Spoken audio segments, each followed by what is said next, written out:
MIT technology review Pakistan के news studio से खुशामदीद। मैं हूं आपका मेजबान GM Shah. News round up का आगाज करते हैं। बुलेटिन के आगाज में आपको बताते हैं कि मारूफ कंपनी उबर ने पाकिस्तान में रक्षा सर्विस मुतारिफ करवा दी है।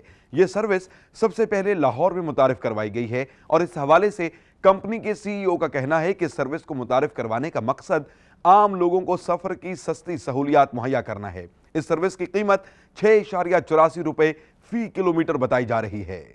माहिरीन ने एक ऐसी स्मार्ट घड़ी तैयार की है जो आपके रोजमर्रा के कामों को आसानी से मुनज़्ज़म कर सकेगी। ये घड़ी स्मार्टफोन के साथ मुंसलिक हो जाती है और सारी मालूमात LED लाइट्स का इस्तेमाल करते हुए बताती है। इन मालूमात में कैलेंडर, फिटनेस स्टैट्स, मौसम की सूरत हाल और उबर के अलर्ट होने के औकात शामिल हैं। इसके अलावा ये स्मार्ट घड़ी Amazon Alexa के साथ मुंसलिक हो जाती है, जिसके बाद इसको आवाज के जरिए ऑपरेट किया जा सकता है। ग्लास क्लॉक के नाम से मंसूब की जाने वाली इस घड़ी की कीमत 20,000 रुपए बताई जा रही है। बुलेटिन के आखिर में आपको एक हैरत अंगेज खबर बताते हैं। इंजीनियर्स ऐसा पुल बनाने में मसरूफ हैं जो मुकम्मल तौर पर पानी के अंदर होगा।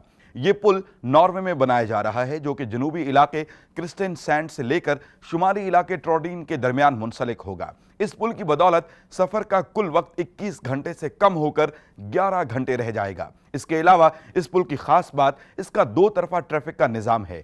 इस पुल पर 25 बिलियन लागत आएगी, जिसको 2035 तक मुकम्मल कर लिया जाएगा।